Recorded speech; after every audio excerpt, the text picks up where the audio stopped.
Le cinquième et dernier opus de notre série sur le design rural maintenant, et cette rencontre avec celui qui se qualifie de Français de l'étranger.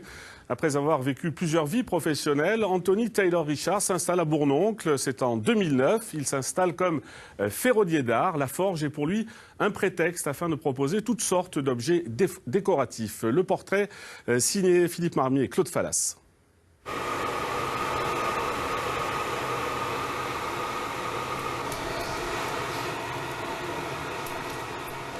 C'est une activité qui consiste principalement en la déformation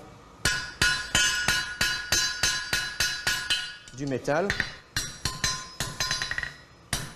Là, je suis en train de prendre une barre ronde que je suis en train de déformer par endroits pour pouvoir en faire des tringles à rideaux.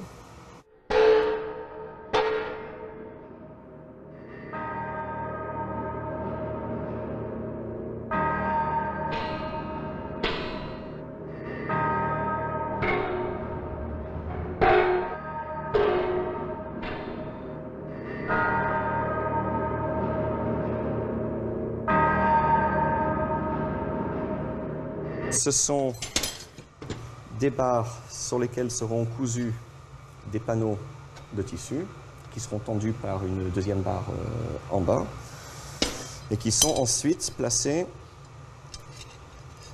avec des anneaux ouverts sur la barre supérieure, de telle façon à ce que quand le tissu est sous tension, les anneaux ne puissent pas s'enlever. Mais par contre, pour un nettoyage éventuel, il suffit de donner un petit angle et d'enlever la tringle. Anthony Taylor est un autodidacte. Son savoir, il le tient de rencontres en Afrique du Nord, au Moyen-Orient et aux États-Unis. Influences multiples qui l'ont amené à la forge d'art. Artisan éclectique, il modèle le métal selon ses envies, selon celles de ses clients aussi. Et dans ce cas, le dessin est le passage obligé avant de frapper le métal. Passer du dessin à la forge, c'est très facile parce que c'est la même fluidité de geste. C'est-à-dire que, à moins d'être vraiment dans du dessin technique, on travaille rarement à la règle.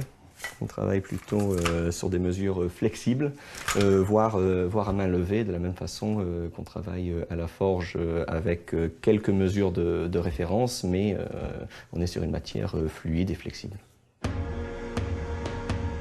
Très orienté vers la décoration, Anthony s'adapte sans cesse aux commandes que lui font particuliers et architectes.